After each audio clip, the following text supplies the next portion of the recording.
Hola, sean bienvenidos a un nuevo capítulo del podcast. En esta ocasión vamos a tocar un tema bastante interesante, como lo de siempre relacionados con salud.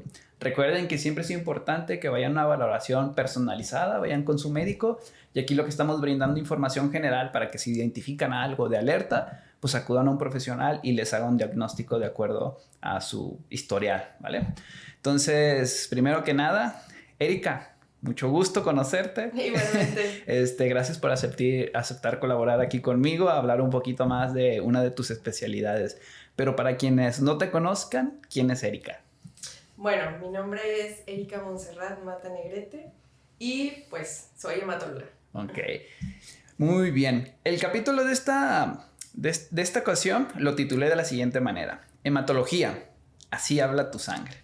¿Vale? Entonces, como ya vimos, pues eres hematóloga. Pero para llegar a estas credenciales, ¿cuánto tiempo tuviste que estudiar? Siempre les pregunto porque los médicos estudian la mitad de su vida.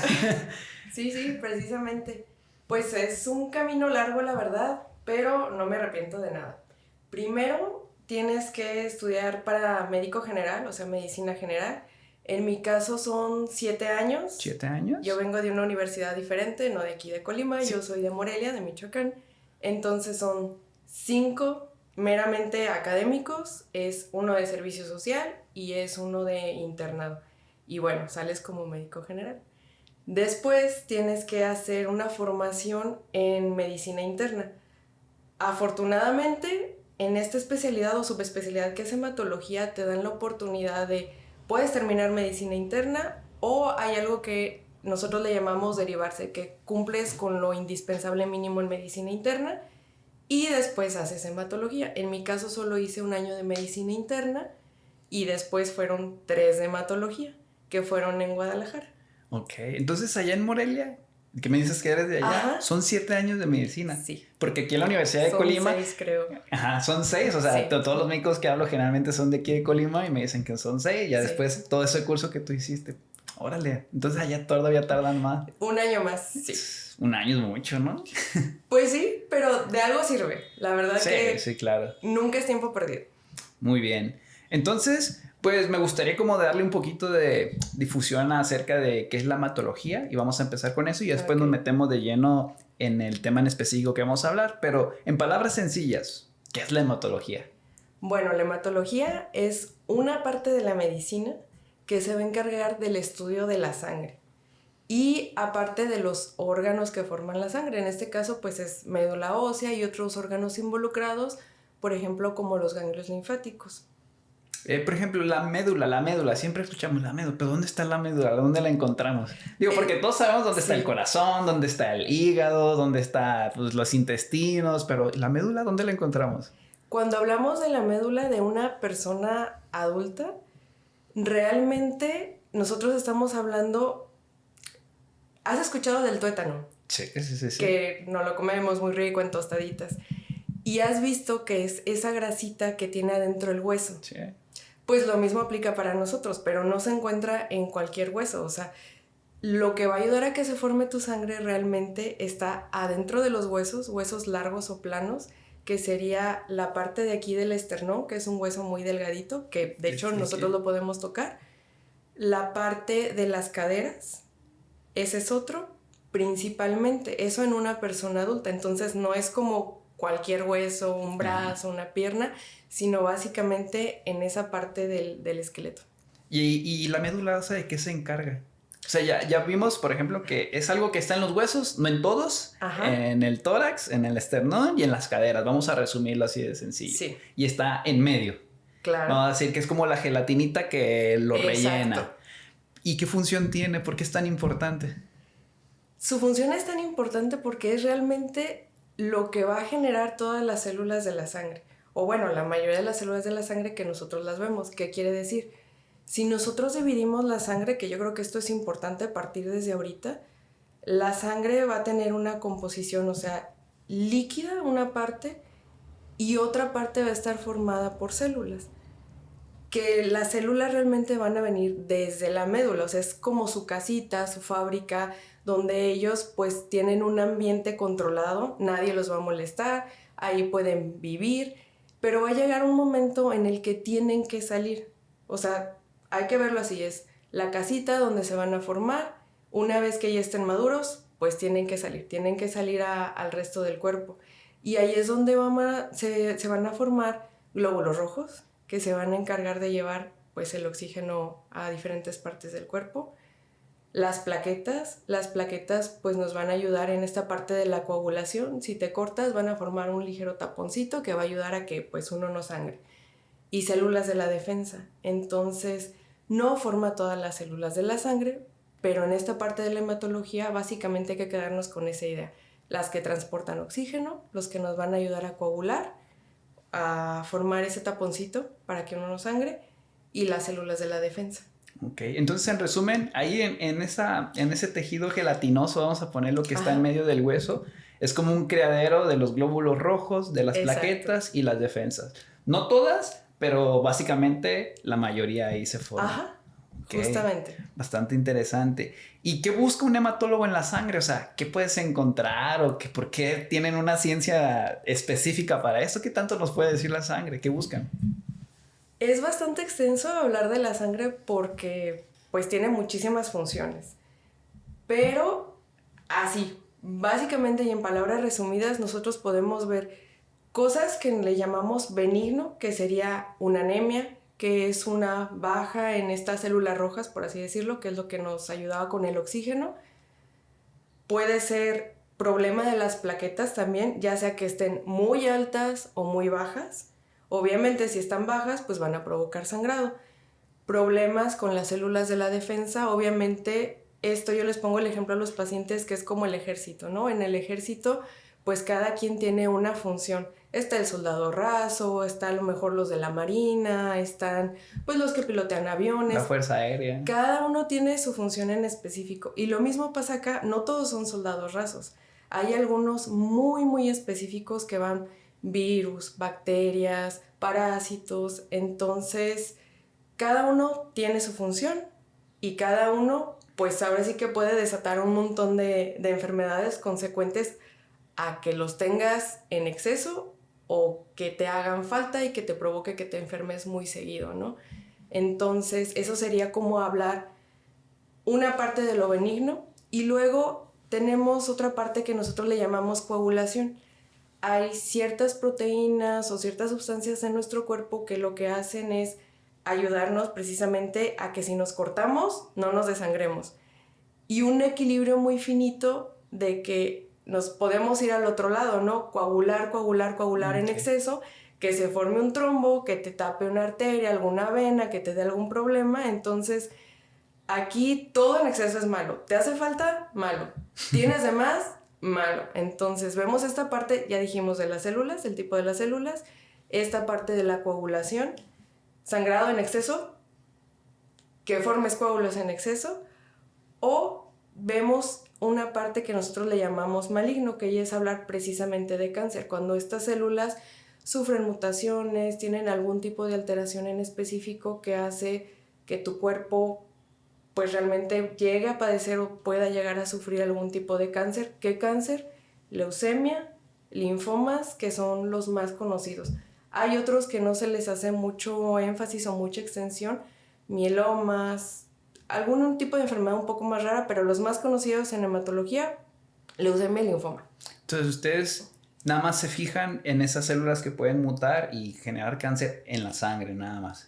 Si por ejemplo yo tengo uno en el cáncer de hígado, ajá, o sea, ¿también se puede ver reflejado en la sangre y ustedes pueden intervenir o no tienen tanta injerencia ahí?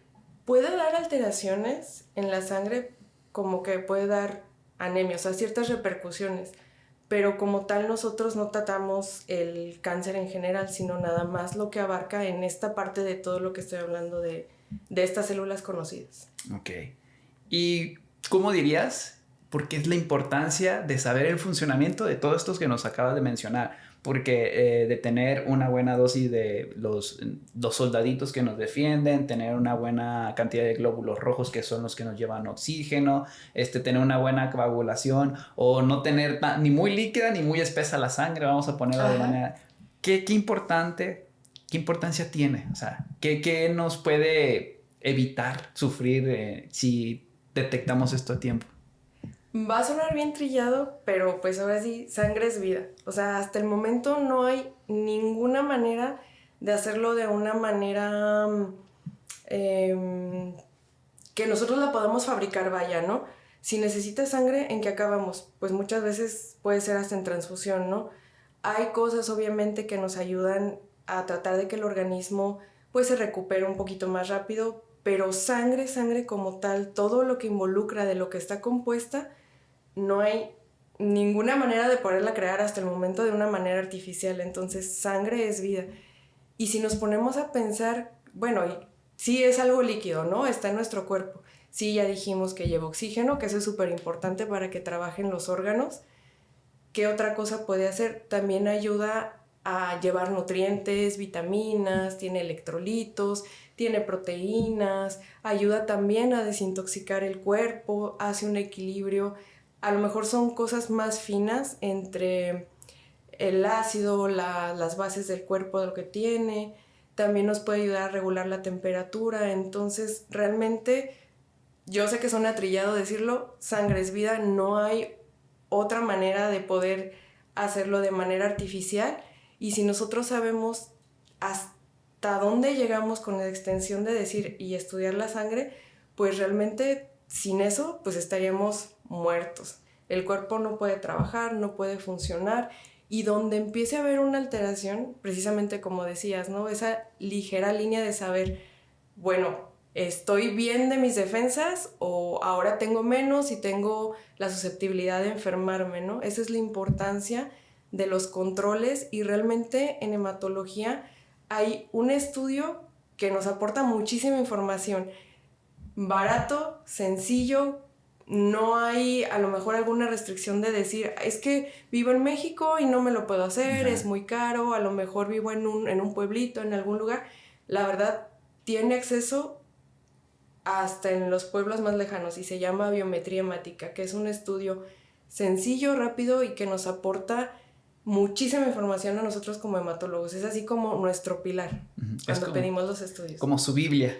Algo así. De ahí van a encontrar toda la información superficial. Ya si ven algo alterado, a lo mejor ya pueden profundizar en un estudio más específico para ver qué se está comportando o llegar a otras conclusiones, ¿no? Exactamente. Entonces, la sangre prácticamente lleva nutrientes, sí, lleva oxígeno, se lleva los desechos también, y pues nos da vida. O sea, prácticamente, como tú dices, no hay una manera artificial de suplirla hasta ahorita. O sea, podemos buscar transfusiones de sangre, que pues cada vez se escucha más por diferentes patologías, pero realmente pues es como agua de vida. O sea, no hay nada más que agregar. También podemos encontrar ahí las defensas. Algo que mencionas, también los vasos linfáticos, ¿ustedes tienen que ver en esa área? Sí, los ganglios. Ah, los ganglios. ¿Y los ganglios qué son? ¿Qué función tienen? ¿Para qué sirven? ¿Nomás para hincharse? ¿Y qué? Porque, se me enfermó un ganglio, es lo más común, pero ¿qué función tienen? Obviamente, pues, uno pensaría que no tiene ninguna función. Para dejarlo en términos sencillos, realmente funcionan como las coladeras del cuerpo, donde atrapan virus, bacterias, y también ya hablando un poquito más técnico, pero tratando de que se entienda, nuestras defensas tienen cierto adiestramiento en esa parte de los ganglios. Entonces, no es como que la médula produzca todas las células y las mande a libre albedrío al cuerpo y, bueno, ya creciste, ya te vas, ¿no? Sí.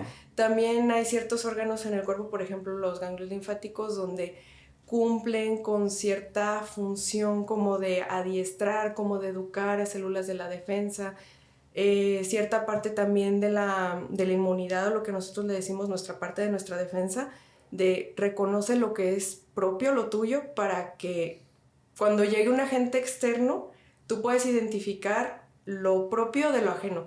Si es algún bicho, alguna bacteria, obviamente, que no esté en tu cuerpo, pues tú lo reconoces como extraño y tu cuerpo lo va a atacar, ¿no? Uh-huh. Entonces, tiene cierta función también con esa parte. Y obviamente cuando se empiezan a inflamar, que se empiezan ahí a ver algunos detalles de dolor, inflamación, pérdida de peso, son para nosotros ahora sí que el warning, la alerta roja. ¿Por qué? Porque algo está sucediendo, ¿no? Y definitivamente no es normal. ¿Enfermedades autoinmunes entonces ustedes también tienen que ver o no tanto? Llegamos a ver ciertas enfermedades autoinmunes, por ejemplo, dos muy comunes que están relacionadas con las células rojas, los glóbulos rojos, y con las plaquetas. Hay algo que se llama trombocitopenia inmune primaria. Fácil de recordar. Sí, yo sé. Nada, pero sí, yo sé. Aquí todos son nombres raros. Bien raros, entonces, sí. tiene cierta parte también de autoinmunidad, precisamente esto que hablábamos de reconocer lo tuyo, lo propio, y pues ahora sí que atacar lo ajeno. Esta enfermedad tiene ciertas características que puede encajar aquí, ¿no? Entonces tenemos por una parte una persona que tiene problemas con las plaquetas bajas. Y cuando me refiero a bajas, generalmente una persona normal tiene entre 150 a 450 mil plaquetas. Estas personas, estos pacientes llegan con 20,000, 10,000 plaquetas, con altísimo riesgo de sangrado en cabeza, en órganos internos, muchos moretones, muchas manchitas rojas. ¿Por qué? Pues porque obviamente no tiene nada de plaquetas realmente. ¿Qué es lo que sucede con estos pacientes? Hay cierto componente autoinmune, que quiere decir, yo, paciente, estoy produciendo mis plaquetas, pero al mismo tiempo mi cuerpo las está destruyendo. Okay. Y las está destruyendo en un ritmo mucho más acelerado. Obviamente aquí ya hay detalles mucho más finos, donde intervienen también células de la defensa, factores de riesgo propios del paciente, pero encaja en esta parte, ¿no? De que sí, yo tengo los componentes de mi cuerpo, pero a pesar de que son míos, de que yo los produzco, hay algo en mi sistema inmune que ya cambió el chip y que ahora los está destruyendo. Entonces sí llegamos a ver ciertas enfermedades autoinmunes. Sí, porque para quienes no sepan, una enfermedad autoinmune, no sé, nosotros tenemos una colonia de 50 personas y todos nos conocemos entre todos, y de repente llega alguien externo que no es de la colonia y vamos a decir que todos lo atacamos para destruirlo y echarlo, ¿no? Ajá. Aquí lo que pasa es que seguimos siendo estas mismas 50 personas y de repente pues ya no reconozco a mi vecino y lo empezamos a atacar. Entonces el cuerpo empieza a atacarse a sí mismo y hay muchísimas enfermedades autoinmunes. Y ahorita que hablabas de que los ganglios es una zona donde se entrenan a los anticuerpos para atacar a las cosas que no son, que son ajenas a nosotros, podrías ahí pues entrar en esa parte de la autoinmune, ¿no? Sí, y también pues hay factores detonantes, ¿no? Infecciones, virus, bacterias, muchas cosas, y también llegamos a ver complicaciones de otras enfermedades autoinmunes que ven, por ejemplo, reumatólogos. Entonces podemos ver meramente la enfermedad o complicaciones de otro tipo de enfermedades autoinmunes. Ok. ¿Y en qué momento debemos de acudir a un hematólogo? O sea, ¿yo ahorita tengo que ir porque nunca he ido? ¿O qué tendremos que valorar para yo considerar ir contigo? Obviamente, si estamos hablando de que nosotros vemos enfermedades de la sangre, ¿qué sería lo ideal? Si a mí en algún momento me han dicho, tengo anemia, porque anemia, pues bueno, hay muchísimas, ahorita lo vamos a platicar. Vamos a encontrar también, si te han dicho problemas con las plaquetas, ¿no? Ya dijimos, todo en extremos, tanto bajo como alto, es malo, porque puede pasar lo contrario, ¿no? De que a lo mejor esas células rojas, esos glóbulos rojos no estén bajos, estén muy elevados. Volvemos a lo mismo. Células rojas elevadas o muy bajas, hematólogo. Plaquetas muy bajas o muy altas, hematólogo. Problemas con la coagulación, ya sea sangro mucho o alguna vez genera algún trombo que me dé algún tipo de complicación, hematólogo. Hay cosas que sí son, no cosas, sino síntomas o signos que son de alarma. Pérdida de peso, sudoración en la noche, no una sudoración de que, pues ahorita obviamente nos encontramos en temporada de calor, ¿no? Una sudoración es muy característica a lo que nosotros buscamos o lo que nosotros preguntamos intencionadamente. Es un sudor que llegan a mojar los pacientes la camiseta, la pijama, incluso la sábana o la cobija con la que duermen amanece o se encuentra húmeda. No es normal, o sea, y que no esté asociado a la temperatura o que no haya sido por fiebre, son datos de alarma. ¿Por qué? Porque puede ser algo mucho más serio, puede ser incluso leucemia, linfoma, o sea, ya no estamos hablando de cualquier cosa. Ganglios inflamados, en el cuello sobre todo, en las axilas, en las ingles, que sería un bultito, que nosotros lo podemos decir así, ¿no? Es un bultito que antes yo no tenía, que me ha ido creciendo en el transcurso de las semanas, de los días, que a veces me duele, a veces se pone rojo. Todos estos pues son datos de alarma, pérdida de peso, dolor en el cuerpo, pero no ese dolor de cansancio, de como cuando uno hace ejercicio, sino se refiere a que es como dolor hasta los huesos, o sea, un dolor profundo que a veces no te deja pues realizar tus actividades. Cansancio extremo, ¿no? De que ya no puedo hacer las mismas actividades que hacía antes. Y si todavía le agregas sangrado, estos moretones o manchas en la piel, todos son datos de alarma y ahí sí o sí, aunque no te hayan hecho un estudio, lo ideal sería ir con un hematólogo. Ok, entonces vamos a decir que si tienes estudios y ves que algo está alterado, es momento de ir con un hematólogo. Ajá. ¿Vale? Y también, si no tengo los estudios, pero empiezo a sentirme cansado, tener pérdida de peso, sudar demasiado en la noche, sí. O sea, empezar a tener inflamación en ciertas zonas, como me dijiste, cuello, ajá, ingles y axilas, sobre ¿verdad? Todo, o sea, que es como lo más común que uno puede notar, ¿no? A primera vista. Aparte de la inflamación de sentir el bultito, pueden doler, pueden estar duros, pueden cambiar su pigmentación. Sí pueden doler, incluso es muy raro, pero uno de los signos de linfoma, por ejemplo, hablando precisamente ya de cáncer, si ingieres alcohol y tienes estos ganglios inflamados, te duelen más al ingerir alcohol, pudiera llegar a tratarse de linfoma, obviamente por todas las sustancias que se están liberando, la inflamación, y aparte le agregas este factor del alcohol, pudiera ser, o sea, es como un dato extra, ¿no? Obviamente, pues no todos lo presentan, a lo mejor un 10, un 15%, pero definitivamente donde tengas un ganglio inflamado, que no lo tenías, que ha estado aumentando de tamaño, que duele, signo de alarma. Ve al hematólogo. Sí. Ok. ¿Y cómo la hematología nos puede ayudar a prevenir o a detectar enfermedades? Precisamente con este estudio, yo creo que a todos nos los han hecho en la vida, sí. Esto que se llama biometría. Y la verdad para nosotros nos aporta precisamente, si hablábamos de los glóbulos rojos, ahí viene, y viene desglosado. Yo creo que si lo han visto, pues siempre los estudios son un listado de un montón de cositas con números que a veces marcan un asterisco, pero todos son datos muy finitos y muy importantes para nosotros porque, pues sí, podríamos decir, no, a lo mejor tienes anemia, ¿no? Pero dentro de todo ese listado que viene, a nosotros nos aporta información muy valiosa para saber hacia dónde irnos, ¿no? Si a lo mejor es por problema de vitamina, si, bueno, tienes anemia y a lo mejor tienes problema en las células de la defensa y a lo mejor también tienes problema en las plaquetas, alerta también, o sea, no es lo mismo tener nada más problema con una de estas células que con las tres. Con las tres puede tratarse también de algo mucho más delicado. Entonces, con ese estudio, realmente nosotros nos damos cuenta de muchísimas cosas.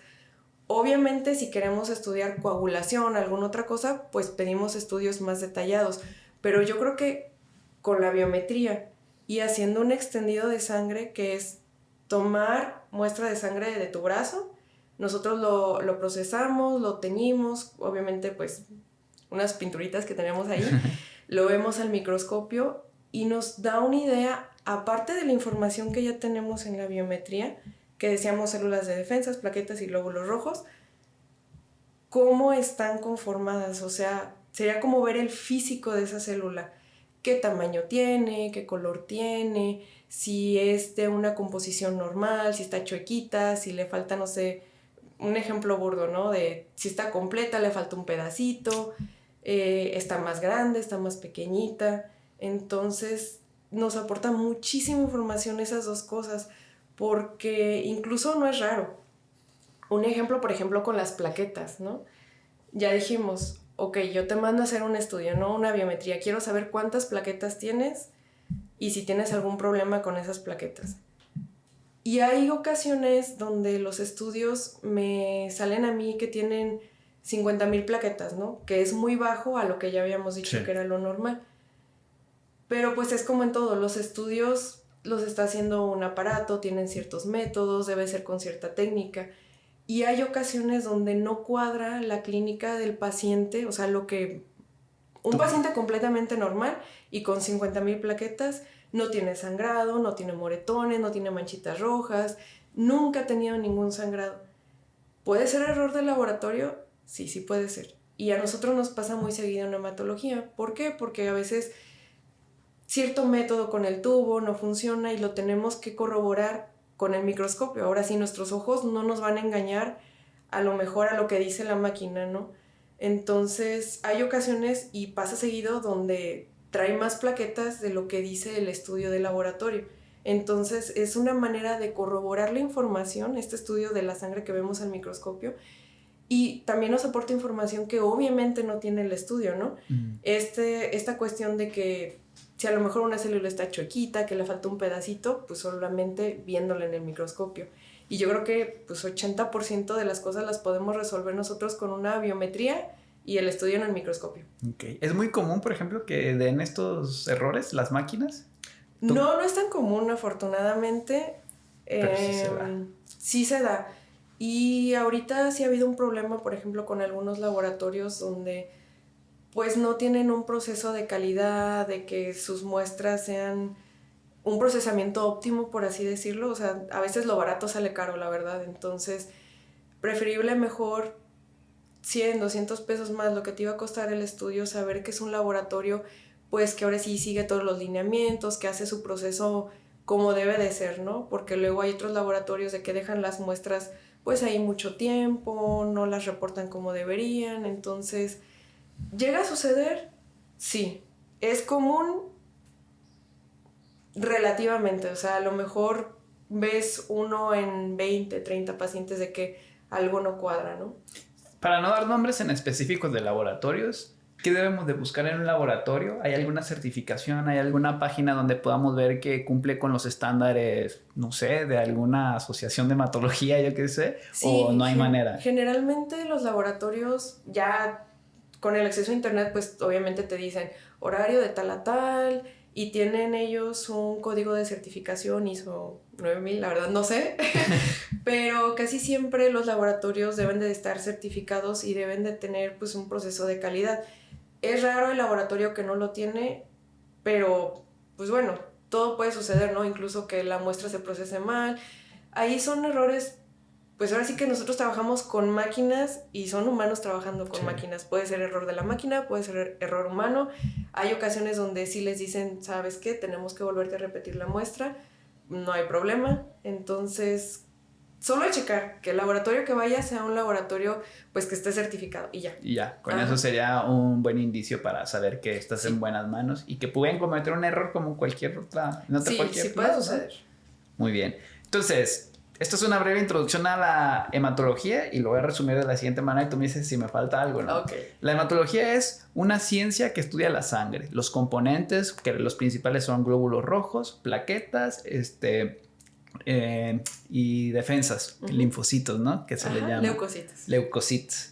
¿Algo más que analicen en la sangre? Aparte también que abarcan un poquito los ganglios linfáticos. ¿Qué más? Este proceso también de coagulación. Y en ocasiones también nos metemos un poquito a banco de sangre con esta cuestión. Donadores, donación, transfusión. Pero bueno, eso ya no es tan común, pero sí lo llegamos a hacer. Y también esta parte de trasplantes, que creo que no lo había mencionado. Aunque para eso se requiere todavía cierto adiestramiento, aparte de ser hematólogo, le llaman alta especialidad, que va enfocado. Puedes irte a coagulación, ya habíamos dicho, o sangras en exceso, o coagulas en exceso, que es 1 o 2 años más de formación. Esta parte de trasplante de médula ósea, que también es una alta especialidad, tienes que todavía dedicarle otros años de formación.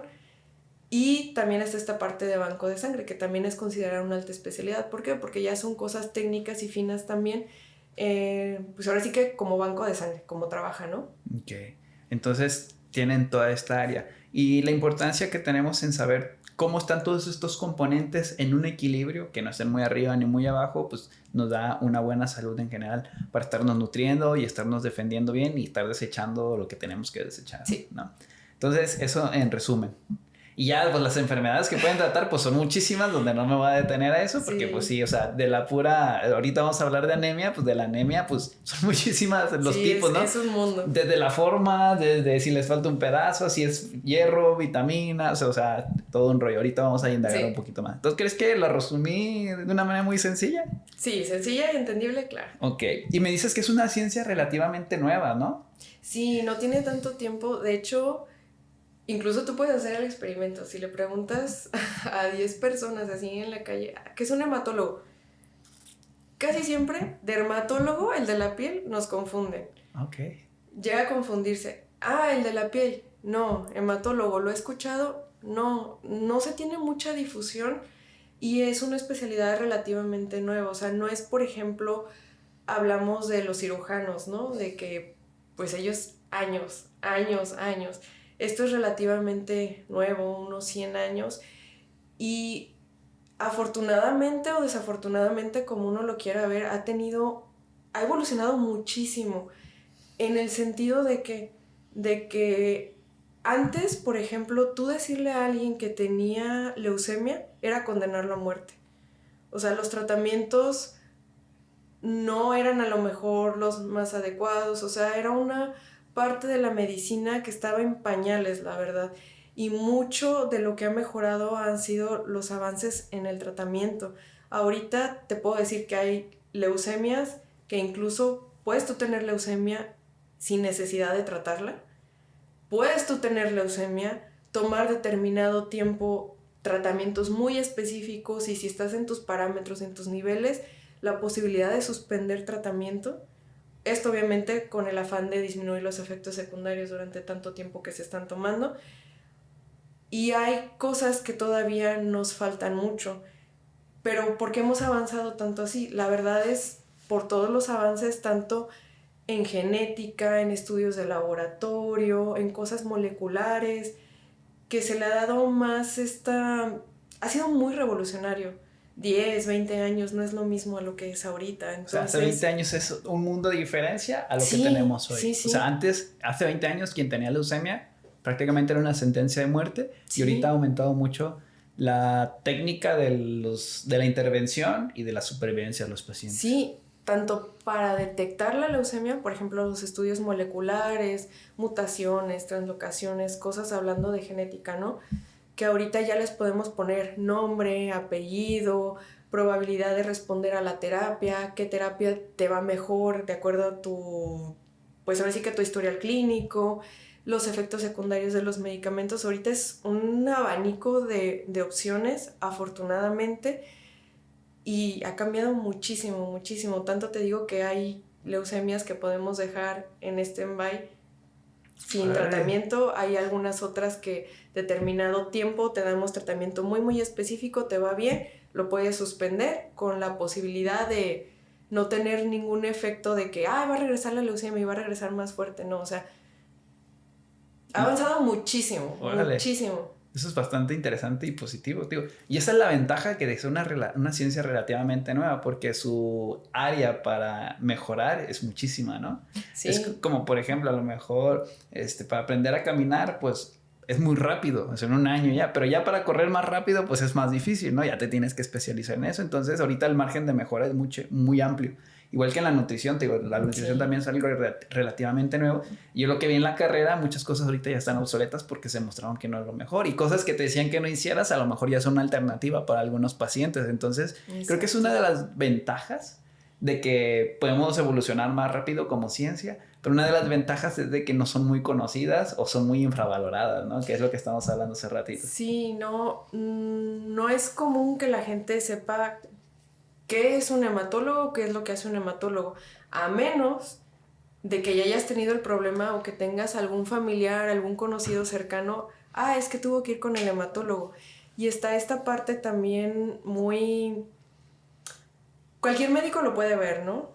O que a veces, no digo que sea malo, por ejemplo, los internistas llegan también a ver, o médicos generales llegan a ver pacientes con anemia, pero hay una línea muy delgadita de lo que puede ser algo que sea una solución muy rápida o que ya pueda tratarse de un problema mucho más serio, y a veces sí nos llegan pacientes cuando ya han sido tratados por médicos generales, que han sido tratados, por ejemplo, por oncólogos, que han sido tratados por internistas, porque ya no saben qué hacerles o qué más sigue. Yo sí recomendaría que, ya dijimos, ¿no? Problema de la sangre, idealmente el hematólogo. Ahora, otra cosa, ya es como consejo de médico a médico. Si tú no sabes cómo tratarlo o se te complica o dices, bueno, hasta aquí yo ya llego, ya no sé más qué hacer, refiérelo o mándalo con el doctor que realmente le toca ver eso, ¿no? Porque a veces, por querer hacer un bien, ya le estamos haciendo un mal al paciente. El tiempo aquí en hematología es muy valioso. Como puede no ser nada, puede ser algo muchísimo más grave y ahí apremia el tiempo como no tienes una idea. Entonces, recomendación para los médicos generales o los médicos donde ya se sale de sus manos su capacidad, y no está malo, no es malo pedir ayuda, la verdad es algo bueno, pero sí saber hasta dónde puedo llegar y si no, mandarlo con el especialista que le toca, ¿no? ¿Hay muchos hematólogos actualmente ejerciendo o son poquitos? Somos pocos. ¿Tienen su lugar en los hospitales o todavía no se los dan así como deberían? Debe de haber en hospitales de segundo o tercer nivel, obligatorio sí debe de haber hematólogos. ¿Por qué? Porque cuando llegan los pacientes que llegan graves, a lo mejor sí de primera instancia los va a haber urgencias, pero aquí lo que hace la diferencia son como los detalles finos, la verdad. El momento en el que llegue, el tiempo en el que llegue, el tiempo en el que se le ponga el tratamiento va a hacer la diferencia. Cuando son cosas graves, cuando son cosas sencillas, pues a lo mejor sí se mete el médico de urgencias, el internista, le hace el abordaje, bueno, ya no sé, se lo mando al hematólogo y como siempre suele suceder, ¿no? Pero sí nosotros tenemos un lugar en los hospitales grandes, en los de primer nivel, que son como ginecología, donde está pediatría, que son como las básicas de medicina, generalmente no hay. Tiene que ser un hospital de segundo o tercer nivel. Y también esa es la otra situación. Con lo que nosotros trabajamos no se encuentra en cualquier hospital. Y aquí volvemos a lo mismo. No sé si esto es bueno o esto es malo, porque, por ejemplo, aquí en Colima, hablando de los estudios, hay muchos que no se pueden procesar aquí en Colima, que se tienen que mandar o a Ciudad de México o que se tienen que mandar a Guadalajara. ¿Por qué? Por el detalle de lo especial que son y que solo en ciudades grandes. Entonces, aún estando en un hospital de segundo, de tercer nivel, pues sí se requiere cierta estructura, ciertos laboratorios, cierta capacidad para poder resolver los problemas de hematología, porque no es tan sencillo como parece. Entonces, por ejemplo, aquí pueden estar limitadas por la tecnología que pueda estar disponible para hacer un estudio muy en específico y tienen que derivar o mandar los estudios para Guadalajara, Ciudad de México. Sí, que en nuestro caso, pues lo que queda más cerca es Guadalajara. ¿Algo que te gustaría agregar con respecto a la hematología que se quede la gente? Principalmente para la gente, yo creo que sería problema con la sangre. Volvemos, yo sé que a lo mejor va a ser muy repetitivo: glóbulos rojos, plaquetas, células de la defensa, coagulación, hematólogo. Okay. Y obviamente también sin olvidar esta parte que ya es un poco más delicada de cáncer, de leucemia, linfomas, otro tipo, igual hematólogo. Porque probablemente sí los pueda tratar otro médico, pero yo creo que aquí los detalles finos hace mucho la diferencia. Muy bien. Entonces esperemos que algunas personas que vean esto hagan conciencia y cuando tengan ahí un detallito o ya lo tienen, pues acudan con un hematólogo y que van a tener una mejor atención. Claro. ¿No?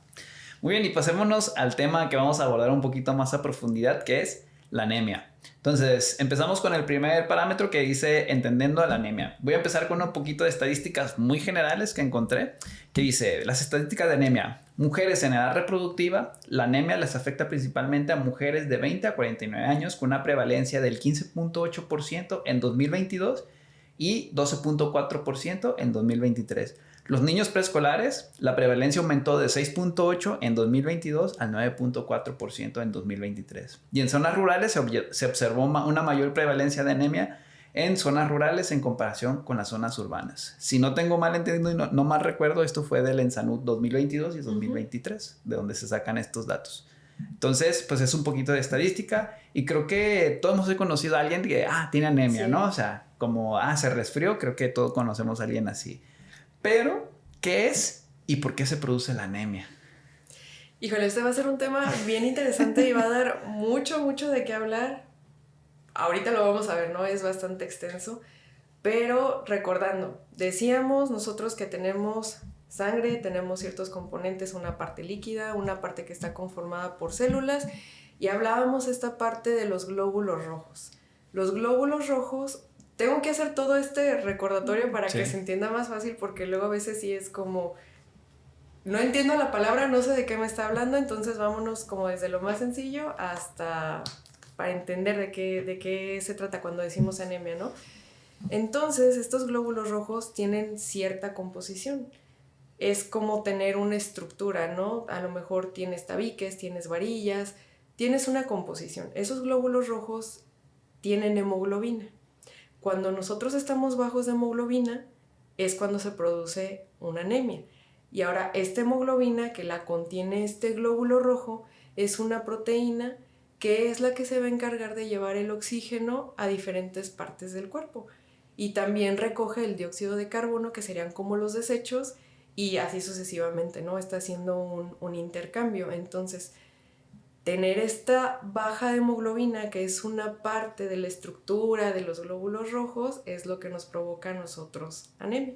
Ok, entonces tenemos glóbulo rojo, que tiene una proteína, que tiene hemoglobina, y si tiene muy poquita, tenemos anemia. ¿Por qué? No estamos llevando suficiente oxígeno y no estamos arrastrando el dióxido de carbono hacia afuera. Exacto. Entonces, eso es la anemia. ¿Y por qué se produce? Se puede producir por un montón de cosas, y aquí podríamos hablar 2 horas, 3 horas, pero vamos a tratar de hacerlo mucho más sencillo y entendible. Puede suceder, yo tengo mi médula, decíamos que es como la fábrica, la casita donde se producen, que mi médula no esté trabajando bien. ¿Por qué no puede estar trabajando bien? Puede ser porque a lo mejor no tenga lo necesario para trabajar, la materia prima. ¿Qué puede ser? Puede ser vitaminas. ¿Cuáles pueden ser? Pues puede ser, principalmente son 3: hierro, ácido fólico y B12. Si yo no tengo eso, pues aunque yo tenga una fábrica muy bonita, muy nueva, no tengo con qué producir, mi médula va a quedar estancada. ¿Puede ser problema de vitamina? Sí, sí puede ser. ¿Puede ser problema meramente de la médula? O sea, a lo mejor no está trabajando bien esas máquinas. Sí, sí puede ser. Puede ser también que haya algo en la médula, que suele suceder, por ejemplo, en los linfomas, en las leucemias, donde estas células cancerosas están en la médula, y si yo tengo ocupada la médula por algo más, no va a trabajar de una manera normal, no se van a producir. Entonces, puede ser problema de la médula a cualquiera de estos niveles, ¿no? Ahora, algo que también es muy común, y de hecho es de las principales causas, ahora que lo mencionabas, en mujeres en edad fértil, los sangrados. Puede ser sangrado a cualquier parte, pero generalmente cuando nosotros, y por eso la incidencia también concuerda, mujer joven, fértil, pues obviamente tiene su periodo de menstruación, ¿no? Cuando hay problemas o alteraciones en la menstruación de que sean o muy abundante o por muchos días, yo les pongo el ejemplo a los pacientes que es como tener una casa y tener una fuga de agua. Mi sangre, digamos, va a ser lo que está en las tuberías, lo que está en el tinaco, lo que está en el aljibe. Pero si yo tengo una fuga muy, muy grande, o sea, que salga chorros, a litros, pues obviamente se va a empezar a acabar el agua de la casa, ¿no? El de las tuberías, el del tinaco, el del aljibe, y va a llegar un punto en el que pues no voy a tener agua. Y algo similar sucede, por ejemplo, con un sangrado muy, muy agudo en una persona en un accidente, puede llegar a perder muchísima sangre. Sería como estarle quitando toda esa parte, ¿no? A lo mejor, no sé, 500 mililitros, 1 litro, pues ya es muchísimo. Y eso te puede provocar, obviamente, anemia, entre otra serie de problemas en las células, ¿no? ¿Qué otra cosa? Los sangrados que decíamos en las mujeres, sangrados menstruales, que luego es muy común escuchar a las mujeres, es que yo siempre he reglado así. O sea, yo desde que inicié mi regla, yo utilizaba toallas nocturnas, o llegué a utilizar pañal, o utilizaba 6 toallas nocturnas y duró 7, 8, 10 días, eso es normal. No, no es normal. Y lo tienen que saber las mujeres. De hecho, no es normal utilizar esa cantidad de toallas ni por esa cantidad de tiempo. ¿Por qué? Porque imagínate eso mes con mes, año con año. Llega un punto, hablábamos exactamente de lo del tinaco de la casa, ¿no? Se va a vaciar y va a llegar a un punto donde, ok, ya vaciaste lo que tenías de reserva y como sigue sangrando, tampoco no vas a tener con qué producir en determinado momento. Entonces, ahí vienen los problemas también con la pérdida de sangre, de hierro. Entonces, decíamos los problemas que pueden ser por la médula, los sangrados, que no son exclusivos únicamente de las mujeres. De hecho, en los hombres, una de las principales causas de anemia es sangrado de tubo digestivo. ¿Qué quiere decir? Sangrado a cualquier parte de, pues ahora sí que desde el estómago hasta colon. Puede ser antecedente por tomar mucho, que genere alguna úlcera, alguna varice. En personas muy mayores se forman divertículos que son como saquitos en el intestino, que se llegan a inflamar, que pueden llegar a provocar algo de sangrado. Y volvemos a lo mismo, a lo mejor uno piensa, no es tanto, una gotita, 2 gotitas, todo el día, todos los días, por tantos años, pues va a llegar un punto en el que te va a dar anemia, obviamente. A lo que le llaman interés compuesto, ¿no? Ajá, obviamente. O sea, no pasa nada si es hoy y ya, pero si es hoy, mañana, pasado, y eso lo sumas años y años y años, pues es cuando ya viene el caos, ¿no? Exacto. Muy bien, entonces la anemia es por falta de nutrientes, que son 3, hierro, vitamina B12 y ¿qué me dijiste? Y ácido fólico. Y ácido fólico. Entonces nosotros no estamos consumiendo, no tenemos el material para suministrarle al glóbulo rojo y por eso tenemos una anemia. Un mal funcionamiento de la médula ósea, que puede ser por diferentes motivos, vamos a dejar mal funcionamiento, y por sangrados recurrentes. En el caso de las mujeres, pues puede ser por la misma menstruación. Y pues pequeñas fisuras en el tracto digestivo o algún accidente traumático, ¿no? O sea, de que me corté y pues empecé a perder sangre. ¿Cuánta sangre en promedio tiene una persona en el cuerpo? Pues aproximadamente 2.5, 3 litros. Digo, depende la edad, la composición, depende de varias cosas. Y algo súper importante también hablando de lo que puede causar una anemia. No es muy conocido, pero hay ciertos factores o ciertas enfermedades que hacen que este glóbulo rojo se destruya más rápido. Pueden ser enfermedades hereditarias, pueden ser enfermedades, ahora sí que me pasó, no supe por qué, simplemente mi sangre se está destruyendo mucho más rápido, que es algo que nosotros le llamamos hemólisis. El glóbulo rojo tiene una vida de 120 días. Si no cumple esa vida de los 120 días, estamos hablando que está, ahora sí que muriendo más rápido, tiene un periodo más corto y esto también puede llegar a provocar anemia, que hay algo que le llamamos nosotros anemia hemolítica, autoinmune. Sería algo similar como con el ejemplo de las plaquetas, de que yo produzco mis propias células, pero mi cuerpo también las empieza a atacar. Entonces, es más raro, obviamente, que todo el resto de por sangrado, que por deficiencia de vitamina, pero sí llega a suceder. Ok.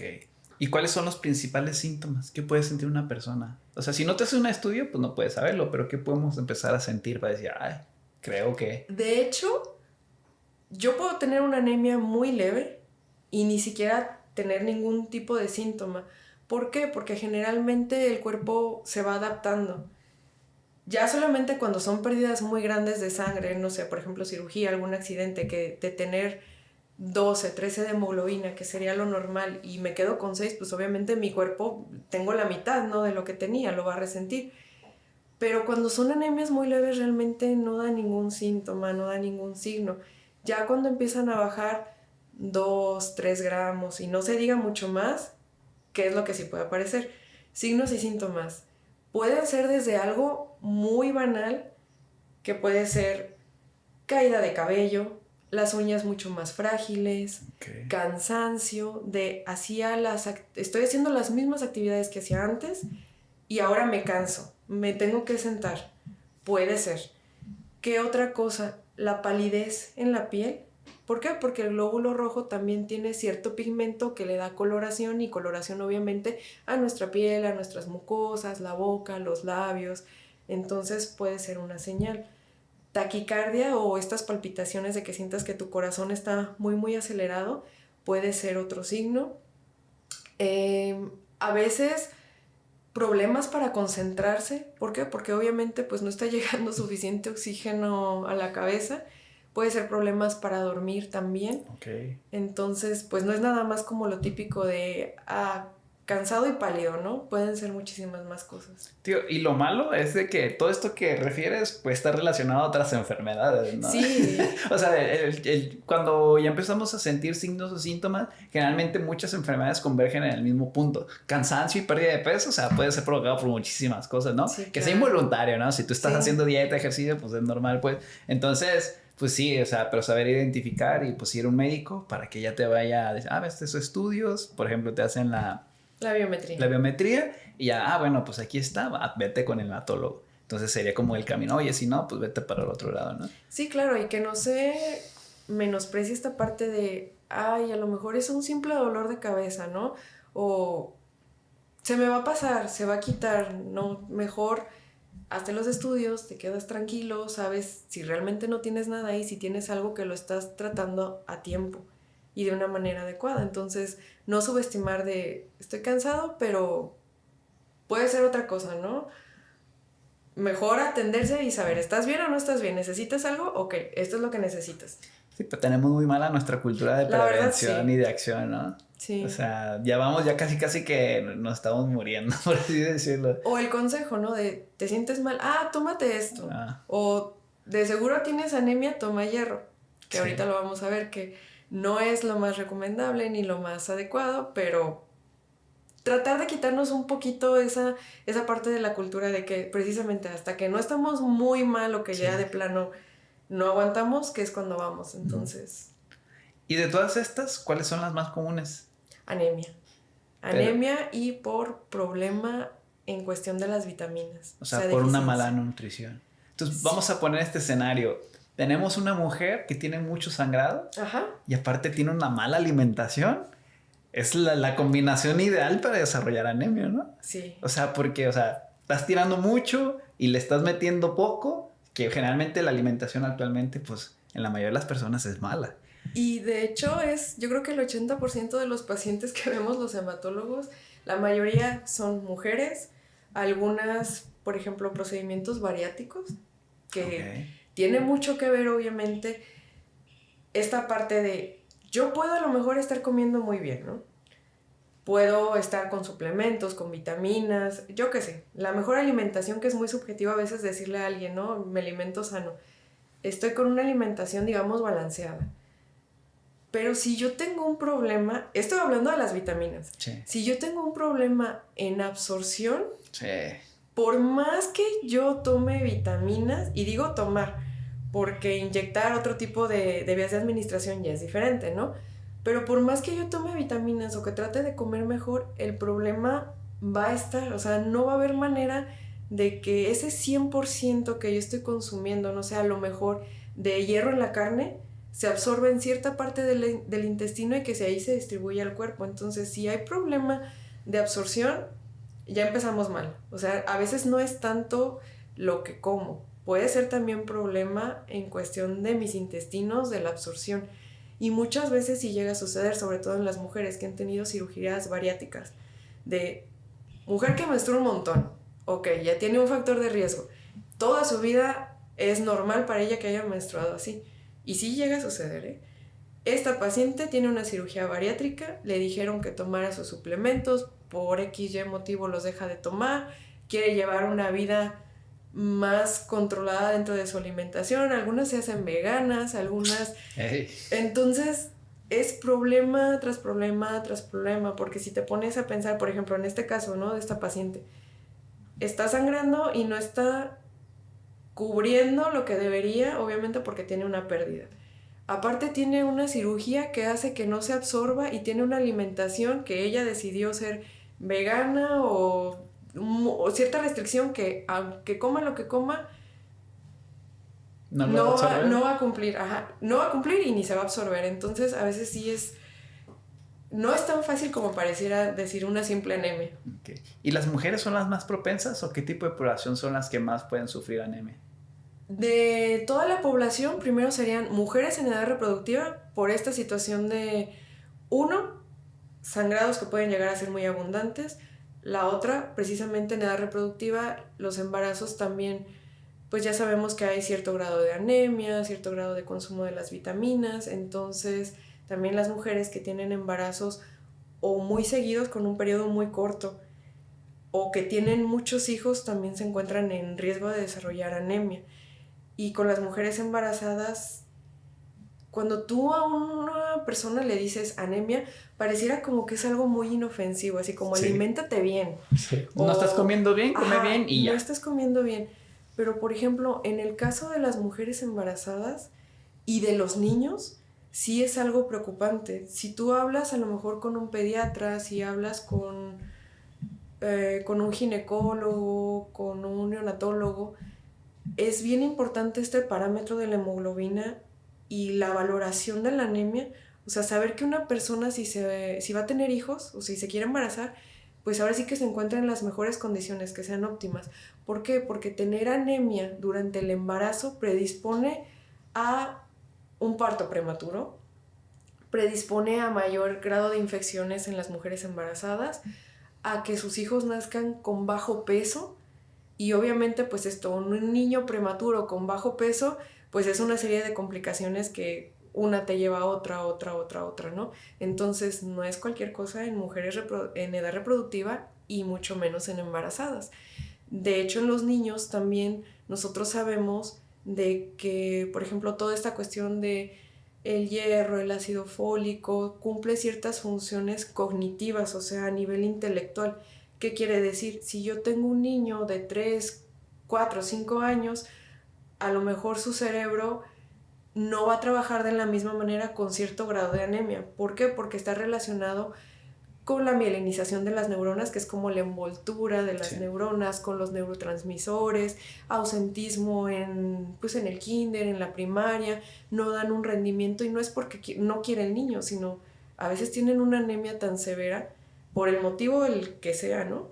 Pero no lo va a dejar desarrollarse de una manera óptima. Entonces hablar de anemia no es como, no estás comiendo bien, sino tiene un trasfondo muchísimo mayor, que podemos hablar desde un parto prematuro, un niño con bajo peso, hasta un niño que no esté dando, pues ahora sí que el 100% con todas sus capacidades neurocognitivas. Ok, entonces no es algo tan sencillo como muchas veces pensarían, ¿no? Ajá. Entonces vamos a decir, las mujeres en edad reproductiva son las más propensas. Sí. A desarrollar. Entonces, una mujer, yo saco por conclusión lo siguiente, una mujer cuando está menstruando no es ideal que vaya a hacerse el estudio. No tendría nada que ver si obviamente esta mujer su menstruación fuera normal. Este es el ejemplo de una paciente, por ejemplo, mía, que ella sí decía, toda su vida se le hizo normal menstruar de esta manera, ¿no? De 8 o 10 toallas por 5 días y toallas nocturnas, ¿no? De las grandes, de las que parecen tipo pañalito. Entonces ella decía, es que doctora, si yo me hago una biometría ahorita, me va a salir que estoy más baja. Y ya salió el tema, ¿no? De cuánto menstruas y cuánto tiempo, ¿no? Obviamente no era normal. Si tienes un tipo de este problema de sangrado muy abundante, pues obviamente lo poquito que llegaste a recuperarte esos días que no menstruaste y otra vez vuelves a menstruar de esta manera, pues obviamente sí puede salir más baja. Pero si hablamos en el contexto de cualquier otra persona que no tiene este problema, no debería de tener esta como discrepancia o este bajón en la cifra de hemoglobina, porque lo que te toman es un tubito de 2-3 mililitros. Entonces, pues no debería haber mayor problema. Si tienes una menstruación normal, sin problema. Ajá. Ok. Causas y factores. ¿Qué papel juega la alimentación? Ya vimos que pues, de las más comunes es por no tener los nutrientes adecuados, pero ya vimos que puede ser no por no comerlos, sino porque no los estamos absorbiendo.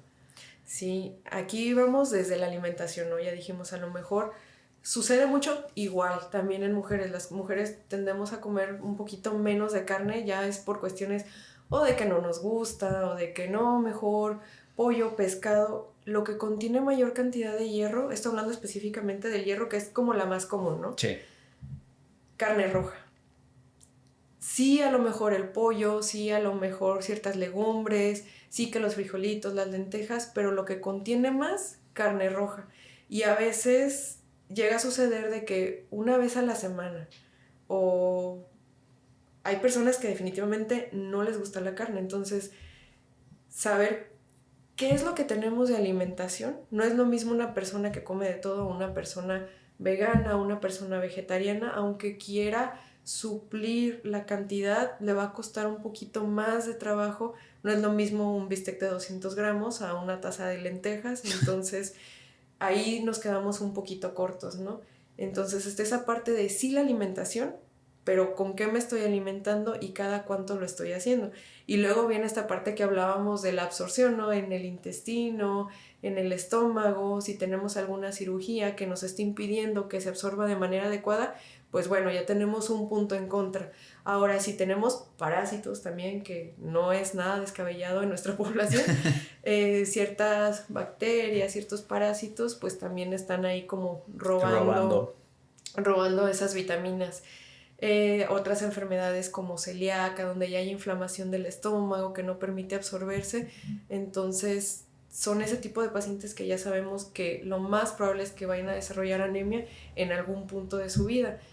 ¿Qué otros factores? Pues decíamos, a lo mejor los sangrados, que pues no es como la regla o lo común.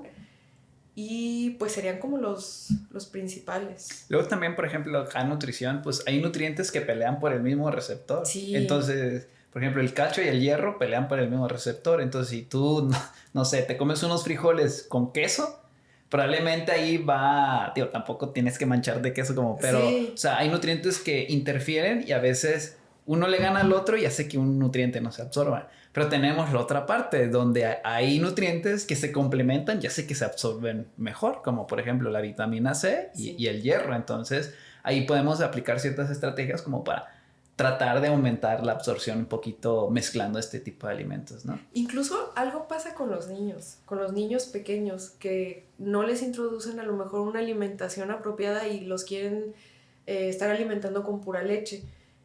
Es común en los niños ver, estos niños sobre todo que son alimentados con pura leche de vaca, ya estamos hablando que ya pasaron el periodo de 6, 1 año, 2 años de lactancia materna, ¿no? Estamos hablando de a lo mejor unos 3, 4 años, que consumen mucha leche, precisamente como decías, calcio. La leche tiene calcio.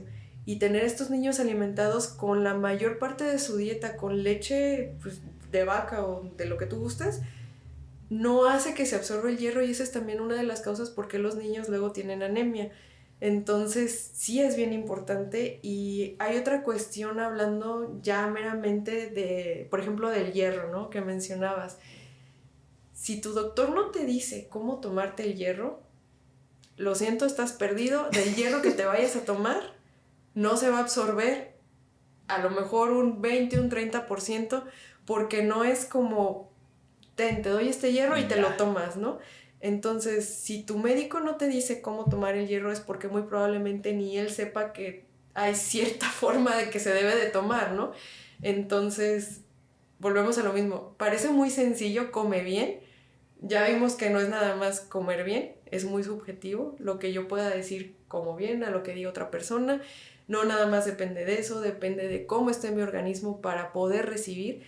Y también todo en los extremos es malo, volvemos a lo mismo, ni dietas muy estrictas, ni tampoco pura carne, entonces, balance. ¿Para ti cuántas veces a la semana sería prudente comer carne? Lo ideal en una persona, no voy a meter tanto niños porque la verdad nosotros, o sea, sí tenemos cierta noción sobre niños, pero tratamos adultos, ¿no? Entonces, hablando de un adulto deberían de ser aproximadamente 200 gramos 3 veces a la semana, aproximadamente. Uh-huh. Y carne roja. Carne roja. Que es a veces como lo complicado, ¿no? No, pero es que sí como mucho pescado, como sí, mucho carne pollo. Blanca. Ajá, entonces estamos hablando carne de res, carne de cerdo.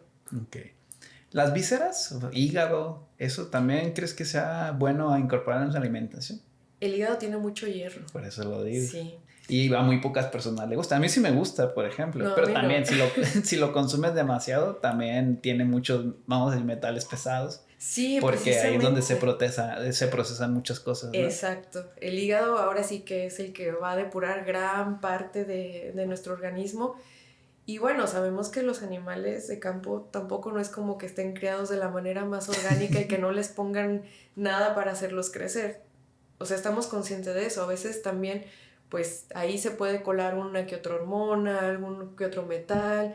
El hierro, pues en sí ahí está, porque es el hígado funciona también como reservorio de hierro. Entonces, sí o sí, vas a tener hierro ahí. Yo creo que sí es bueno consumirlo. Si te gusta, consúmelo, sin problema.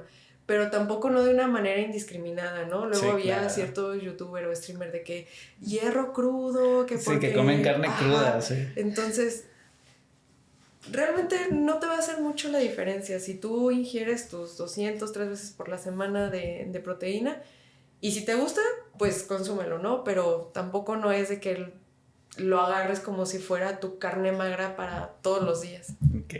La siguiente pregunta ya la respondimos previamente y la voy a responder yo. Dice, ¿la ¿Ok? menstruación en las mujeres puede causarla? Si tienes una menstruación normal, no No. tiene que haber ningún problema. Si tienes una menstruación muy abundante y ya la normalizaste, que uses, ¿qué me dijiste? Toallas nocturnas, que sean más de 4 días, que sea 5 o 6 toallas al día, no es normal. No es normal y ahí sí puede afectar y de todos modos Sí. tendrías que ir, que tendría que asistir contigo o con quién tendría que ir si tiene demasiado... Cuando el detalle es este, si es una persona que tiene menstruaciones abundantes, bueno, una mujer, no una persona, una mujer que tiene menstruaciones abundantes y que esas menstruaciones abundantes ya sabemos a qué se debe, o sea, ya la vio un ginecólogo porque lo más probable que si una mujer tiene este tipo de menstruación abundante, primero va a ir con el ginecólogo antes que con el hematólogo, ¿no? Entonces mi idea sería que este ginecólogo ya vio a qué se debe la causa del sangrado. Aquí hay algo bien importante con todas las anemias. Si yo no sé cuál es la causa que me está provocando la anemia, así yo le dé el mejor de los tratamientos, No, no va a resolver su problema. Yo necesito saber qué es lo que le está causando. sí. Por ejemplo, si es una mala alimentación o el ejemplo del bypass, ¿no? Sé que tienes que suplementarte de determinada manera por determinado tiempo y va a ser por toda tu vida. ¿Por qué? Porque te cortaron una parte de intestino, ¿no? Por así decirlo, ¿no? Y ahora lo mismo con las mujeres. Si la ve el hematólogo, pero el ginecólogo no le ha dicho por qué tiene ese sangrado, si es por un mioma, si es por un quiste, si es descontrol hormonal, y no se resuelve, yo le puedo resolver la anemia, pero en 3, 5, 6 meses va a estar igual. Sí. Entonces no tiene ningún caso, se tiene que, ahora sí que a la par, ¿no? Lo principal es saber qué es lo que le está ocasionando. Ya de Okay. ahí, ya hiciste el 80, el 90%, ya lo demás es tratamiento. Y ahora, hay cuestiones que también se relacionan con hematología y va con la parte de coagulación, ahora dejando un poco lo de la anemia. Hay enfermedades hematológicas que te hacen sangrar y muchas veces en las mujeres esa es una manera o es la forma en la que nos damos cuenta, porque a lo mejor ya fueron con el ginecólogo o empiezan sus primeras menstruaciones y son muy abundantes e incluso hay pacientes que baja tanto la hemoglobina que se tienen que transfundir y oye, eso no es normal. Ginecólogo, tú me dices que está bien, no tiene problema hormonal, no tiene quistes, no tiene algún problema estructural, ¿no? Hablando de sus órganos femeninos. Estamos obligados nosotros los hematólogos a hacer preguntas encaminadas a si ese sangrado pudiera tratarse de una enfermedad que le esté provocando que sangre con mayor facilidad. Y una de ellas común es enfermedad de von Willebrand, que no se tiene mucha difusión Nunca la desafortunadamente. había escuchado para empezar. No son tan comunes, pero casi siempre son este tipo de sangrados, ¿no? Sangrados muy abundantes en las menstruaciones, ya nos salimos un poquito del tema, pero también sangrados en la nariz que no ceden, que duran 7 minutos, sangrados en las encías, sí, tienden a acompañarse así, ¿no? Sangrado de nariz, sangrado de boca o sangrados muy abundantes. Si tu ginecólogo ya te dijo que no tienes nada, con mayor razón estás obligado a ir a un hematólogo. Una, para ver si se puede, una, tratar tu anemia y la otra si pudiera ser alguna enfermedad hablando en coagulación. Entonces, para tratarla, sí o sí tenemos que reparar la causa, ¿no? O sea, la Sí. fuga que estás teniendo, bueno, es esto, tapamos, seguimos el tratamiento, llevamos niveles normales, listo. Sí. Y en el caso de algunos casos, en el caso particulares, pues hay veces que es de por vida el tratamiento, ¿no? Porque Sí. pues quitaron parte del intestino y pues no se va a absorber, entonces tenemos que estar ahí duro y dale para que tengas unos buenos niveles. Justo. ¿Qué enfermedades pueden causarla de manera secundaria? Las más comunes pueden ser muchas, me imagino. Muchísimas, pero como buenos mexicanos y como buena familia que todos tenemos algún familiar diabético hipertenso, hay enfermedades, por ejemplo, si tú tienes insuficiencia renal, Okay. sabemos que puedes tener cierto grado de anemia. ¿Por qué? Porque el riñón produce una hormona que también le ayuda a la médula a que se produzcan estas células. O sea, no todo es pura vitamina, sino también hay hormonas que influyen ahí. Entonces, los pacientes renales o los pacientes que están en hemodiálisis, diálisis o que tienen problemas, digamos ya un poquito más serios en riñón, pueden llegar a tener anemia. ¿Por qué? Porque su riñón no está produciendo esta hormona que le dice a la médula, oye, produce más células, ¿no? Uh-huh. Esa es una. ¿Qué otra? Todas las enfermedades, que yo creo que no hay ninguna que no produzca inflamación, pueden llegar a desarrollar algo que nosotros conocemos como anemia crónica. Diabético, hipertenso, problemas de tiroides, que son, yo creo que todos en nuestra casa tenemos algún familiar diabético, hipertenso o con problema de tiroides, todos. Las hormonas tiroideas, ¿por qué? Porque funciona de cierta forma similar como lo que decíamos del riñón. También ayudan a que estas células que estaban en su casita se vayan diferenciando, se hagan más maduras, pero si no tenemos la hormona tiroidea, se quedan estancadas y a veces dan problemas de anemia algo severas, que nos cuestan un poquito de trabajo. Igual, lo mismo, diabetes, hipertensión, es una inflamación crónica de tu cuerpo. ¿Qué es lo que está haciendo? Yo a veces les digo a los pacientes, es como si tú tuvieras mucho dinero en el banco, pero ese dinero no lo puedes sacar porque tienes un policía que te está diciendo, no, ese dinero no sale, no sale, no sale. Lo mismo pasa acá, tu cuerpo tiene diabetes, tiene hipertensión, está sufriendo de una manera crónica inflamación. Esto hace que se liberen sustancias a nivel del cuerpo. ¿Y qué es lo que hace? En lugar de que la vitamina se distribuya por todo el cuerpo, va a ser la función de ese policía, ¿no? La va a retener y va a decir, de aquí no sale. Uh-huh. Entonces, ¿cómo le explicas a veces a un diabético o a un hipertenso? Tiene una anemia, es una anemia leve, pero no se la puedo resolver hasta que no resuelva su glucosa de 400 o de 300. No, pero es que yo antes no estaba así. Pues no, pero estas son anemias crónicas, inflamatorias, que si no resolvemos, volvemos a lo mismo la causa, pues nunca se va a resolver el problema. Ok, entonces son las más comunes de las enfermedades crónicas, derivan en una anemia. Ajá, sí, ya, dejando de fuera todo lo de los alimentos, lo de los sangrados y que sean secundarias, sí. Ok, entonces siempre termino hablando de obesidad, diabetes, hipertensión en todos los temas porque siempre están acompañados de todo, o sea. No, y es que aparte nos tiene que caer en la cabeza la seriedad y lo que conlleva tener obesidad, sobrepeso, hipertensión, diabetes, porque mucha de nuestra carga genética como mexicanos, todos, te lo aseguro, todos o la mayoría tenemos en nuestra familia. Si nosotros no hacemos algo por nosotros mismos, empezar a hacer el cambio, nadie lo va a hacer por ti. ¿No? Y aparte, o sea, uno no lo ve, pero es una inflamación crónica de las arterias, de las venas, que si la plaquita de colesterol ahí, el calcio acumulado. Entonces uno pensaría, ay, todo es cardiovascular, ¿no? Te vas a infartar. Sí. Se te va a hacer un tapón de grasa. Pues no, ya vimos que no. Llegan a inflamar tanto que a veces no dejan que los nutrientes se distribuyan en el cuerpo y te pueden llegar a provocar anemia. Sí, pues digo, siempre caemos en lo mismo. Sí. Bien. ¿Puedo tener anemia aunque coma bien? Creo que la respuesta es sí, por diferentes motivos. Uno de ellos es que no esté absorbiendo de manera eficiente el hierro, ¿no? En este caso, que tú me dices que la más frecuente pues es la falta de estas vitaminas y minerales. Entonces, sí. Ya para casi cerrar, diagnóstico y tratamiento. ¿Cómo vamos a detectar la anemia?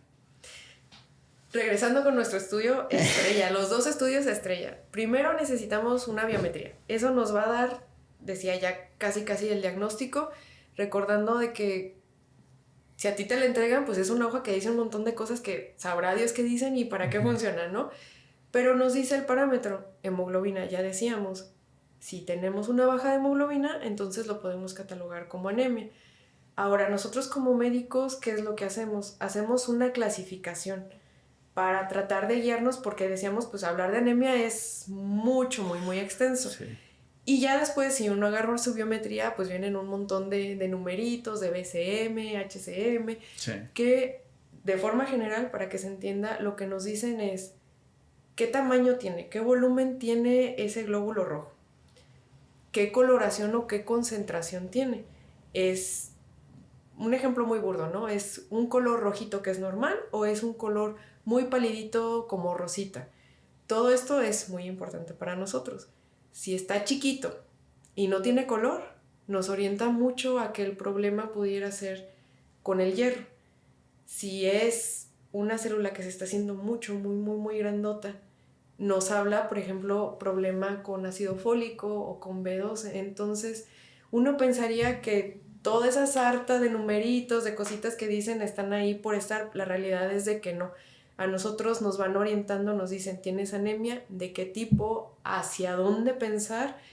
Y también, obviamente, pues tenemos que fijarnos, plaquetas están bien, células de la defensa están bien. Y ya sobre eso nosotros podemos pensar, bueno, es algo muchísimo más serio, aparte trae datos de alarma, perdió peso, tuvo fiebre, tuvo sudoración, trae ganglios, pues no lo voy a tratar nada más como una simple anemia, a lo mejor ahí sí ya solicitamos otra serie de estudios. Y hablando específicamente de las vitaminas, lo ideal y encarecidamente, eso sí, yo he tenido muchísimo problema, no se automediquen, aunque suene, ay, es hierro, es B12, no me va a pasar nada. Sí pasa. Por ejemplo, los pacientes que tienen problemas con deficiencia de B12 y ácido fólico, que decíamos que se empiezan a hacer unas células muy grandes, cuando ya hay agotamiento de esa vitamina, llega a afectar las plaquetas, llega a afectar las células de la defensa. ¿Qué puede confundirse? Con una leucemia. Órale. ¿Qué puede confundirse? Con ese tipo de anemia que decíamos que yo las produzco pero se están destruyendo. Hay como más o menos 4 enfermedades que se parecen y que son muy serias. O sea, no estamos hablando de cualquier cosa. Unas llevan quimioterapia, otras llevan medicamentos en la vena, otras te tienes que hospitalizar, otras te tienes que transfundir. No es cualquier cosa, son cosas súper delicadas. Y eso por pensar de que, ay, a lo mejor me hace falta vitamina. Si yo empiezo a suplementarme cuando me quiera hacer estudios para ver cómo están mis vitaminas, lo más probable es que salgan alteradas. Y si yo como hematólogo o como cualquier otro doctor que a lo mejor pudiera llegar a verlo, un internista, tiene algún otro factor de distracción, que a lo mejor es obeso, que tiene problemas de tiroides, no sé, que ahí ya me haga un despiste, ¿no? Se puede pensar hasta en lo peor. Y hay ocasiones donde tenemos que aspirar o biopsiar la médula, que son estudios mucho más especializados. Cosas que a lo mejor se pueden resolver de una manera tan sencilla de que te tomen muestra de aquí. Sí. Hay ocasiones donde por esta complejidad o se parece o a lo mejor ya inició tratamiento y no respondió, a veces terminamos haciendo aspirado y biopsia de médula. No es raro, es común. Y también lo hacemos a veces por seguridad, sobre todo en este tipo específico de anemia por deficiencia de B12 o ácido fólico, se puede confundir con una anemia, con una leucemia o con una anemia hemolítica, que son cosas más serias, cosas que no esperan, cosas que el tiempo apremia. Entonces, por eso todos estos datos, insisto, lo mismo, ¿no? Los datos finos que les sabemos nosotros dar interpretación es lo que va a hacer la diferencia. Y no se suplementen porque a veces no es ni lo que debería de suplementarse ni la forma más adecuada. A nosotros a veces aparecen como distractores de, pues es que se puso esto, ya no le puedo mandar a hacer los estudios porque me salen alterados y cosas que a lo mejor eran muy sencillas, terminan haciéndose un poco más complicadas. Ok, entonces el autosuplementarse puede hacer que te saques el susto de tu vida.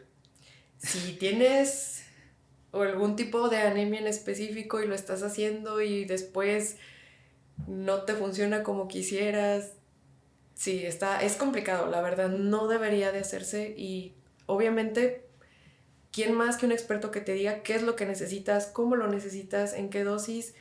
Porque pues no todo es inocuo, ¿no? Todo Sí. tiene efectos secundarios, entonces no lo hagan. Y por ejemplo, en el caso que ya lo hicieron y yo acudo contigo, decirte, oye, ¿sabes qué? Me hice estos estudios, pero tengo 6 meses tomando este suplemento. Creo que sería lo más adecuado también. Ah, bueno, ¿qué tiene? ¿Qué contiene? ¿En qué forma lo Sí, tiene? Entonces tú ya puedes, ah, bueno, puede ser que esto que salió sea alterado, pues puede ser por el suplemento, vamos a suspenderlo y ya empiezas a tomarlo de una manera más consciente y a lo mejor no te encuentras aspirando la médula, me dijiste, sí, ¿no? es otro estudio mucho más complejo. Muchas veces sí les tenemos que decir a los pacientes, ¿sabes qué? Tráeme el frasquito, necesito ver lo que Sí. dice al reverso o incluso dónde lo compraste, porque se puso mucho de moda, por ejemplo, cosas naturistas, entre comillas, decimos naturistas, porque la etiqueta no dice otra cosa más que el nombre supuestamente del suplemento alimenticio y pues ya hay muchas alertas de Cofepris, yo creo que la mayoría ya lo sabemos de que contienen mucha dosis de un cierto medicamento que a lo mejor te va a hacer sentir bien un ratito, pero volvemos a lo mismo, ¿no? Por ejemplo, en específico, hablando de suplementos, no voy a decir nombres, pero estuvo mucho en tiendas naturistas algo que llevaba el nombre de ajo y otra cosa, o antes y ajo, que total tiene una alerta sanitaria. Mucha gente no lo sabía y la tomó por mucho tiempo. Tiene una dosis muy alta de un corticoide que se llama dexametasona. La dexametasona pues se utiliza para muchas cosas, ¿no? Se utiliza, incluso nosotros lo utilizamos para tratar las leucemias en una etapa inicial, para muchas cosas. No quiero dar más detalles porque luego la gente se lo toma muy personal. Entonces lo que pasó con este medicamento fue que tuvo muchísimo efecto secundario porque era una dosis caballo, realmente era como 40 veces la dosis que una persona normal lo tomaría. No manches. ¿Qué pasó? Hubo pacientes, y te lo digo porque esto fue por experiencia propia. En Guadalajara llegó un paciente que lo tomó 6 meses. Así, o sea, no era una pastilla diaria, era de que 3 o 4. El paciente terminó. ¿Qué pueden producir los corticoides a dosis elevadas? Sobrepeso, estrías, úlceras, problemas de retina, muchas complicaciones, ¿no? Este paciente terminó en una banda gástrica de tanto que había subido de peso y él los tomaba por un problema en las rodillas, supuestamente. Y lo mandan a hematología porque traía las células muy alteradas, las de la defensa, estaban muy altas. Los corticoides tienen esa cierta propiedad de a veces modificar los valores en la biometría. Depende qué dosis, por cuánto tiempo. Entonces lo mandaban pensando que pudiera ser leucemia.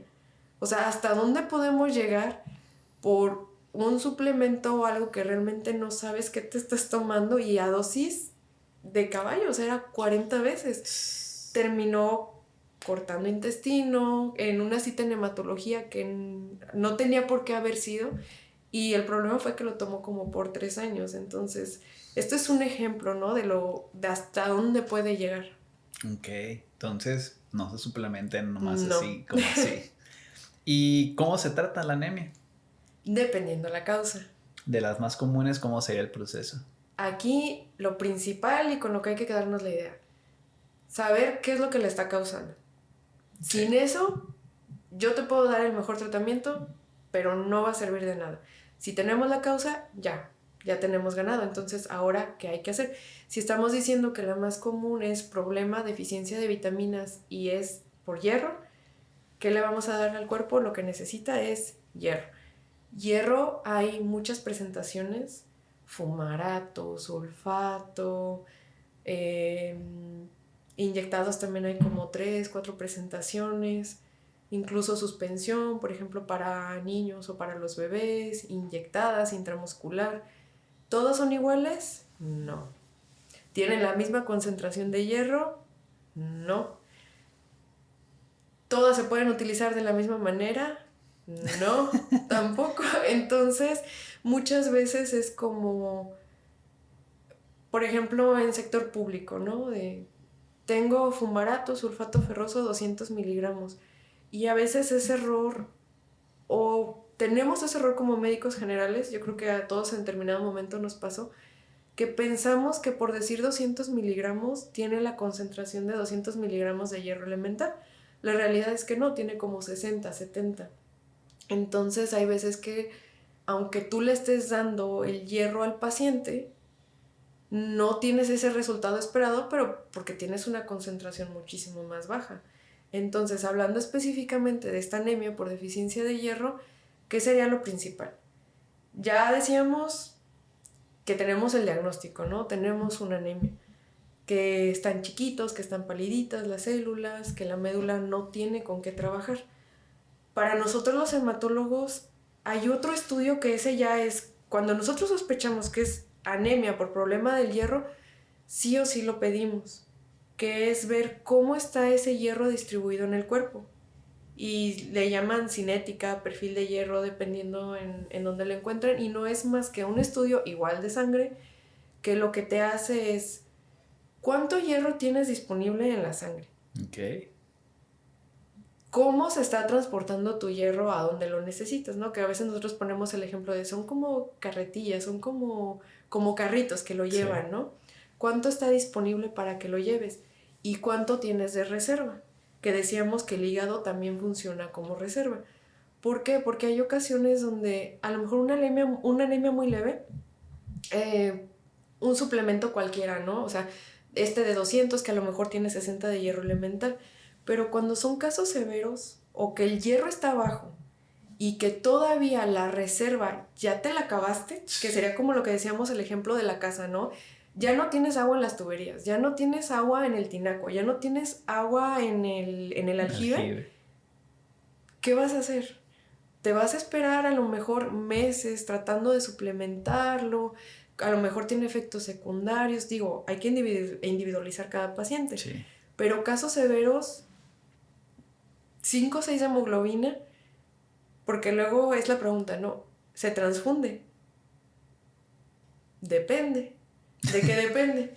Bueno, si el paciente está inestable hemodinámicamente para nosotros, es decir, tiene taquicardia, no está saturando bien, no puede respirar, ya tiene complicaciones cardíacas, por así decirlo, no te vas a esperar a que el hierro funcione, lo tienes que transfundir. No soluciona el problema, pero sí te quita ese estrés de que el paciente está sometido a un proceso agudo donde pues, su cuerpo no está respondiendo, ¿no? Uh-huh. Ahora, si yo tengo un paciente, volvemos a lo mismo, 6 de hemoglobina, pero este paciente está bien, no lo voy a transfundir, mejor le trato la causa. Si necesita hierro, sí, le doy hierro. Pero es lo mismo, ¿de cuál le vas a dar? Entonces, pareciera que es muy fácil decir anemia, hierro. No es cierto. Hay que ver de cuál se beneficia más el paciente. Aún así, el hierro intravenoso, que lo utilizamos mucho realmente, ¿por qué? Porque es rápido, no tiene efectos secundarios, o cuando los tiene, pues es rarísimo, 1 en 1 millón, 1 en 2 millones, ¿no? De alergia al hierro. Pero nos va muy bien y funciona bien. Pero no es como, cómpralo y te lo pones, ¿no? Sí, no. O sea, es cómo va diluido, en cuánto tiempo. A veces también como médicos generales se nos olvida esta parte de que pues, todos los medicamentos tienen una razón de ser y que van diluidos, de que van en cierto tiempo de infusión. ¿Por qué? Porque si no vienen efectos secundarios. Entonces, no es tan fácil decir, toma hierro, porque todos los hierros son diferentes, tienen concentración diferente, y hierro inyectado, volvemos a lo mismo. Hay diferentes presentaciones, hay un tope de hierro, que si yo aplico más, lejos de hacerle un bien al paciente, le voy a hacer daño. Entonces, no queda de otra más que con ir con alguien que sepa. Y lo otro súper importante que también ya habíamos comentado, esta cuestión de cómo me lo tomo, si es tomado, ¿no? Tiene 3 indicaciones que obviamente Si no te las dice tu médico, lo más probable es que no sepa que así se tiene que tomar. Debe de ser en ayunas, no debes de tomarlo con refresco, no debes de tomarlo con leche, con ninguna otra cosa, agua natural. Tienes que dejar cierto periodo entre comidas, entre pastillas. Entonces, sí parece que es muy fácil, ¿no? Decir, sí, tómatelo, cómpralo, cual, el que sea. ¿Cuánto tiempo? Entonces, es una línea muy delgada y vuelvo a lo mismo. Son los detalles finos lo que hace la diferencia de cómo te vaya a ir. Okay. Porque hay pacientes que menos de un mes, bien, y hay otros que es que ya me lo habían dado, nunca le dijeron cómo se lo tomara, entonces, detalles finos. Más complejo de lo que pareciera, sí. ¿No? ¿Y si no me trato la anemia, qué pasa?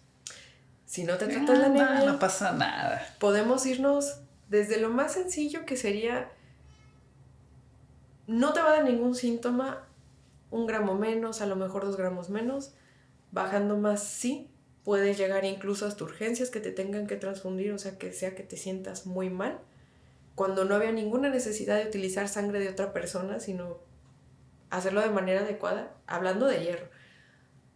Que fuera algo sencillo, ¿no? Que ya vimos que no es tan sencillo. Si tú te dejas esa anemia, si nunca la estudias, porque realmente es estudiar a qué se debe, por qué, y la dejas, puede ser algo muchísimo más serio, como lo que ya hablábamos, ¿no? De tratarse incluso las leucemias, no es que por tener anemia me haya dado leucemia, ¿no? Porque luego mucha gente piensa eso, ¿no? Okay. Es que le empezó con una anemia y se le hizo leucemia. No, al contrario. Tenemos una médula que ya no está respondiendo igual, lo que decíamos de que se infestaba la casita, ¿no? Ya no produce lo mismo. Puede ser un signo temprano de algo mucho más serio. Entonces, no hay que dejarlo nada más de, se me va a quitar, voy a comer mejor. No, puede tratarse de algo más serio, sí. Y hay que tratarlo de manera adecuada. Ok, entonces, algo muy sencillo que a lo mejor en un mes lo puedes solucionar con un tratamiento adecuado y personalizado para ti, pues termine algo muy desastroso. Sí, e incluso, fíjate que ahorita me vino a la mente, hay una enfermedad, hablando precisamente de, es que ya tomé un montón de hierro y sigo con anemia. Hay una enfermedad hereditaria que se llama talasemia, que aquí recordando un poquito otra vez lo del glóbulo rojo, que tenía hierro, tiene como unas varillitas, algo que nosotros le llamamos cadenas de globina. Son 2 alfa y son 2 beta. Llega a suceder muchísimas ocasiones que ese problema de talasemia se confunde con anemia por deficiencia de hierro. Son indistinguibles, la verdad. O sea, del estudio inicial, ¿por qué? Porque tengo anemia, están chiquitos, están paliditos, pero no responden a hierro. Si a ti como paciente ya te dejaron tu tratamiento con hierro, lo tomaste como era, el tiempo que era, de una manera, o sea, no automedicada, sino ya con un médico que te diera seguimiento y no mejoras, debe de estudiarse esas varillitas que contiene el glóbulo rojo, porque a veces o le falta una o solo tiene de cierto tipo y es común pacientes que se les diagnostica hasta los 50, 60 años. Es que siempre me dijeron que tenía anemia y era por hierro, me dieron hierro pero nunca mejoré. No es normal. Entonces, por eso yo insisto, hay detalles que son finísimos, que a veces otros especialistas no los van a ver o que no van a pensar. Incluso me pasó precisamente con una paciente de Manzanillo, quien la mandó fue un nutriólogo, no su médico, no su internista, porque iba con un internista, fue un nutriólogo de, oye, ¿y no tendrás esto? ¿Sabes que ve con un hematólogo?